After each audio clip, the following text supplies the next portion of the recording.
በቃ እስከመጨረሻው አይንን ላፈር ተባብሎ መጣጣስን መምጣቱ አይቀርምና እኔ ደግሞ ድክም ስልችት እያለኝ ስለሆነ እኔ እንጃ ቶሎ ታውቃላችሁ ቶሎ ነው የምወስነው ምናምን።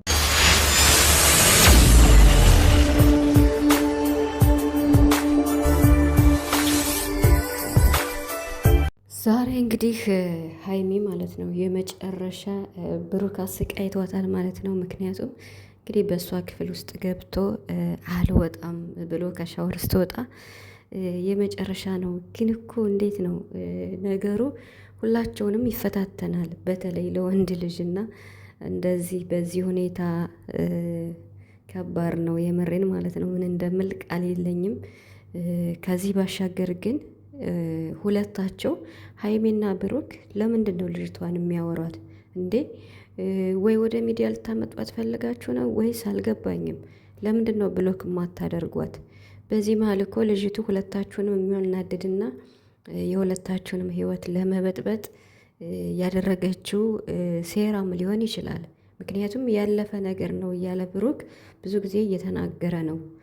ስለዚህ ያለፈ ነገር ሁኖ ሳለ ሀይሚም እንግዲህ ብሩክን አምነሽ የልጅቷን የምትልሽን ነገር በቃ አለ አይደለ ሎጋውት ብለሽ መውጣት ነው ያለብሽ እንጂ አንቺም በጎን እሷን እያወራሽ ከሆነ ለብሩክም 10 ቴክስት እየተላከለት እያየነ ነው። እና ይሄ ነገር 100% እውነት ከሆነ ማለት ነው ቤተሰብ። ምክንያቱም አንዳንድ ሰዎች በቃ ብሩክ ጓደኛ የለውም ፍቅረኛ የለውም ለቪዲዮ ነው ምናምን የሚባል ነገር አለ እንዴ? ስንት የተናገረ ብሩክ የድሮ ፍቅረኛ እንዳለችው ተናግሯል። ችግሩም ይሄ ያለፈ ነው። ስለዚህ ያለፈ ነገር ስለሆነ ሀይሚ እኔን ልትረዳኝ መረዳት አለባት። እሷን ማመን የለባትም። ሁላችንም ለማለያየት ብዙ ሰው ጥሮ ተነስቷል። ስለዚህ በሩን ከፍተን እኛ ከሰጠን ጫማቸውን ሳያወልቁ ገብተው ነው የሚበጠብጡን እያለ ነው። እና እኔ ምንም ይሁን ምን ማለት ለቪዲዮ ከሆነ ኦኬ፣ ግን ደግሞ የልጅቱ ነገር እውነት ነው አይደል? ብሩክ ፍቅረኛ እንደነበረው ትክክል ነው። ታዲያ ሀይሚስ የምታወሪያት ብሩክስ የምታወሯት እኔ ምን አስባችሁ እንደሆነ አላውቅም። ልጅቱ ደግሞ እውነት ፍቅር ኑሯት ነው አሁን በዚህ ሰዓት የመጣችው? እንዴ እናንተ ራሳችሁ ነው ማስከበር ያለባችሁ። ለሰውም ትመክራላችሁ እንኳን እኛ እናንተ ልንመክር ቀርተው ማለት ነው። ምክንያቱም በመጀመሪያ ደረጃ ክፍተት መፍጠር የለባችሁም እናንተ። ልጅቱ እንግዲህ የእናንተን እድገት የእናንተን ስኬት አሁን ያላችሁበትን ስትለወጡ ስታድጉ አይታ መታ ለመበጥበጥ አስባ ሊሆን ይችላል። ታዲያ ይሄንን እኮ እናንተ አጸፋውን ማለት ነው እናንተ በብልጠት ነው መመለስ ያለባችሁ።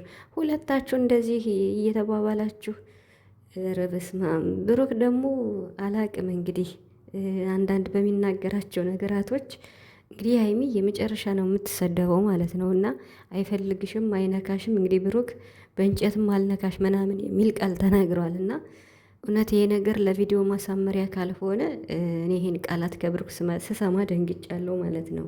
ምክንያቱም እየተፈላለጉ ለምንድን ነው እንደዚህ የሚባባሉት? ሀይሚም በስለትም አታገኘኝም ብላለች፣ ተስለህም ቢሆን አታገኘኝም ብላለች። እና ሁለታቸው ግን ለሚናገሩት ቃላት መጠንቀቅ መቻል አለባቸው። ምክንያቱም ይሄ ቪዲዮ ተቀማጭ ነው፣ በቃ ምንም ቢሆን ማለት ነው ዓለም ነው የሚየው ቪዲዮአችሁን። ስለዚህ ብሩክ ለምንድን ነው ልጅቷን የሚያወራት? በዋናነት ማለት ነው ኬዙ የብሩክ ነው፣ የነገሩ ባለቤት ብሩክ ነው። እስኪ ሀይሚስ ተልኮባት ነገሩን ለማጣራት ወይም ለሆነ ብላ ልታወራት ትችላለች ለተወሰነ ጊዜ። ዋናውና ዋናው መሰረት ብሩክ ልጅቱን ብሎክ ማድረግ አለበት። አይፈልጋትም አይደል? ያለፈ ነገር ነው አለ ብሏል አይደል? ስለዚህ ልጅቷን ብሎክ አድርጎ መገላገል ነው እንጂ 10 ማታ ቴክስት እየላከችልኝ ነው የማታ ከኔን የጠዋት ቁርስ እያለ ብሩክ እንግዲህ እኔ እውነት ይሄ ነገር ብቻ ግራ ነው የሚያጋባ። ቤተሰብ ምን እንደምላላቅምና ያም ሆነ ይህ ግን የሁለታቸውን ህይወት ለመበጥበጥ ኢቭን ወደ ሚዲያ መምጣቱ አይቀርም ልጅቷ ማለት ነው። ምክንያቱም እንግዲህ ሀይሚንም ለማናደድ ለማስቀናትም ይመስለኛል ብሩክ እሷ ትሻለኛለች እያለ ነበር። እና ያ ማለት ደግሞ ልጅቱ ወደ ሚዲያ እንደምትመጣ ነው የሚያመላክተው። እሷ ትሻለኛለች ሲል በቃ ከእሷ ሄድ፣ እሷ እኮ የምትፈልገውን ትሰጥሃለች እያለች ነበር ሀይሚ እንኳን ካንተ ጋር በዚህ ሰዓት ከወንድሞች ጋርም እንዳልጋ አልተኛም ብላለች። እና የትናንት ነው ከባድ ነው ቤተሰብ የምሬንም ስለዚህ ብሩክና ሀይሚ የነገሩ ባለቤት ብሩክ እንኳን ቢሆን ይሄን ችግር መፍታት ያለባችሁ ሁለታችሁ ብቻ ናችሁ። እሷን ብሎክ ማድረግ በጣም ቀላል ነው። በተለይ ብሩክ ማለት ነው። ልትነቁ ይገባል። ብሩክም ሀይሚም ማለት ነው።